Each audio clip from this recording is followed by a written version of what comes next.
ನಮಸ್ತೆ. ಶ್ರೀ ಮಾಸ್ತಿನಹಳ್ಳಿ ಯಲ್ಲಮ್ಮ ದೇವಿ ವತಿಯಿಂದ ಸಮಸ್ತ ಕರ್ನಾಟಕದ ಜನತೆಗೆ ಹೊಸ ವರ್ಷದ ಆರ್ಥಿಕ ಶುಭಾಶಯಗಳು. 2020 ಎಲ್ಲರಿಗೂ ಈ ತಾಯಿ ಎಲ್ಲರಿಗೂ ಒಳ್ಳೆಯದು ಮಾಡಲಿ, ಎಲ್ರಿಗೂ ಆಯುಸ್ಸು ಆರೋಗ್ಯ ಕೊಟ್ಟು ಕಾಪಾಡಲಿ ಅಂತ ನಾವು ಕೇಳ್ಕೊಳ್ತೀವಿ ದೇವ್ರ ಹತ್ರ. ವಿಶೇಷ ಪೂಜೆ ಬಂದು ಮಂಗಳವಾರ, ಶುಕ್ರವಾರ, ಭಾನುವಾರ, ಹುಣ್ಣಿಮೆ, ಅಮಾಸದಲ್ಲಿ ವಿಶೇಷ ಪೂಜೆ ಇರುತ್ತೆ. ಪೂಜೆ ದೇವಸ್ಥಾನದಲ್ಲಿ ಬಂದು ಪೂಜೆ ದಿನನಿತ್ಯ ಇರುತ್ತೆ.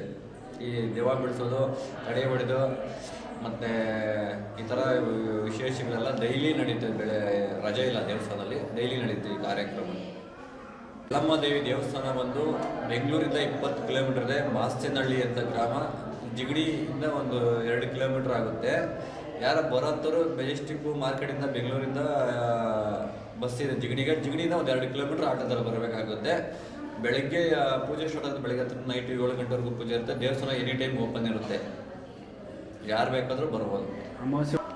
ಶ್ವೇತಾ ಅಂತ ಇಲ್ಲಿ 3 ವರ್ಷದಿಂದ ಬರ್ತೀನಿ. ತುಂಬ ಪ್ರಾಬ್ಲಮ್ ಇತ್ತು. ಯಮ್ಮನ ಹತ್ರ ಬಂದ ಮೇಲೆ ನಮ್ಮ ಪ್ರಾಬ್ಲಮ್ ಎಲ್ಲ ಸಾಲ್ವ್ ಆಗಿದೆ. ಏನು ಸಮಸ್ಯೆ? ಸ್ವಲ್ಪ ಹೆಲ್ತ್ ಇಶ್ಯೂಸ್ ಇತ್ತು. ಇರೋದ್ಮೇಲೆ ಸರೋಗಿದೆ. ಇದುವರೆಗೂ ಅಮ್ಮನೇ ನನಗೆಲ್ಲ ಅಮ್ಮನ ನನಗೆ ಬಂದ ಮೇಲೆ ನನಗೆ 3 ವರ್ಷದಿಂದ ಯಾವ ತೊಂದರೆನೂ ಇಲ್ಲ. ನನ್ನ ಮನೆ ಎಲ್ಲ ಕಾಪಾಡ್ತಾ ಇದ್ದಾರೆ. ಅಮ್ಮನ ಅಪ್ಪನೆಯಲ್ಲಿ ನನಗೇನು ಮಾಡ್ತಾ ಇಲ್ಲ. ಈಗ ತುಂಬ ಒಳ್ಳೆಯದಾಗಿದೆ. ಎಲ್ಲರೂ ಬಂದು ತೋರಿಸ್ಕೊಟ್ಟು ಬರುವಂಥ ಭಕ್ತಾದಿಗಳಿಗೆ ನಿಮ್ಗೆ ಏನೇ ಹೆಲ್ತ್ ಇಶ್ಯೂಸ್ ಇದ್ದರೂ, ಏನೇ ಪ್ರಾಬ್ಲಮ್ಸ್ ಇದ್ದರೂ ಬಂದರೆ ನಿಮಗೆಲ್ಲ ಸರೋಗುತ್ತೆ. ಈಗ ಅಮ್ಮನ ಹತ್ರ ಇದ್ದರೆ ಎಲ್ಲ ಸರೋಗುತ್ತೆ. 3 ವರ್ಷದಿಂದ ಬರ್ತಿದ್ದೀರಾ? ಮತ್ತು ಏನಾದರೂ ಕವರ್ಡ್ ಆಗಿದೆ ಮೇಡಮ್? ಬೇಡ್ಕೊಂಡು ಏನಾದ್ರು ನಡೆದಿದೆ? ತುಂಬ ಆಗಿದೆ. ಬಂದರೆ ಅಮ್ಮನ ಕೊಟ್ಟಿರೋ ಮಾತು ಯಾವುದೂ ಇದುವರೆಗೂ ಸುಳ್ಳಾಗಿಲ್ಲ. ಅಮ್ಮನ ಪ್ರಸಾದಲ್ಲಿ ಕೊಡೋ ಮಾತು ಇದುವರೆಗೂ ಅಮ್ಮ ಎಲ್ಲ ಇದು ಮಾಡಿದ್ದಾರೆ. ನನಗೆ ಅಂತೂ ತುಂಬ ಒಳ್ಳೆಯದಾಗಿದೆ. ಓಕೆ ಕೇರ್ ಕೊಡ್ತಿದ್ದ ಬಂದಿದ್ದೀನಿ. ನಾನು ಇಲ್ಲಿಗೆ ಏನಕ್ಕೆ ಬಂದೆ ಅಂತ ಹೇಳಿದ್ರೆ, ನಮ್ಮ ಅಕ್ಕ ಅವ್ರಿಗೆ ಹುಷಾರಿರಲಿಲ್ಲ, ಏನಾಗಿದೆ ಅಂತ ಗೊತ್ತಿರಲಿಲ್ಲ. ಅವ್ರಿಗೆ ಯಾವಾಗಲೂ ಹೊಟ್ಟೆ ನೋವು ಅನ್ನೋರು. ಆಮೇಲೆ ಯಾರೋ ಹೇಳಿದ್ರು ಇಲ್ಲಿ ದೇವಸ್ಥಾನ ಚೆನ್ನಾಗಿದೆ ಅಂತ ಹೇಳಿದ್ರು.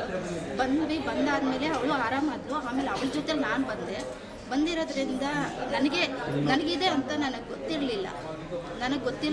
ಆಮೇಲೆ ಬಂದು ನೋಡಿದ್ರೆ ಇಲ್ಲಿ ದೆವ್ವ ಇದೆ ಅನ್ನೋ ಥರನೇ ಇದಾಯಿತು. ನಂಗೆ ಫೀಲ್ ಆಯಿತು. ಆಮೇಲೆ ಇವರು ಅಂದರೆ ದೇವಸ್ಥಾನದಿಂದ ನಮಗೆ ಎಲ್ಲ ಒಳ್ಳೆಯದಾಯಿತು. ಬಿಡಿಸಿರೋದ್ರಿಂದ ನಾನು ಆರಾಮಾಗಿದ್ದೀನಿ. 4 ವರ್ಷ ಆಯಿತು ನಾನು ಅವತ್ತಿಂದ ಬಂದು ಓದ್ತಾ ಇದ್ದೀವಿ. ನಮ್ಗೆ ಒಳ್ಳೆಯದಾಯಿತು. ಅಂದರೆ ಬಂದ ಮೇಲೆ ಗೊತ್ತಾಗುತ್ತೆ ನಿಮಗೆ ಏನಾಗುತ್ತೆ ಅಂತ ಹೇಳ್ಬಿಟ್ಟು ನೀವೇ ಇದು ಮಾಡ್ಕೋಬೇಕು. ಅದನ್ನು ಬಿಟ್ಬಿಟ್ಟು ನಾವೇ ಹೇಳೋದು ನನಗೆ ಅನುಭವ ಆಗಿದೆ, ಚೆನ್ನಾಗಾಗಿದೆ. ಹಾಗಾಗಿ ನೀವು ಬಂದು ಒಳ್ಳೆಯದಾಗಲಿ ಅಂತ ಕೇಳ್ಕೊಳ್ತೀನಿ.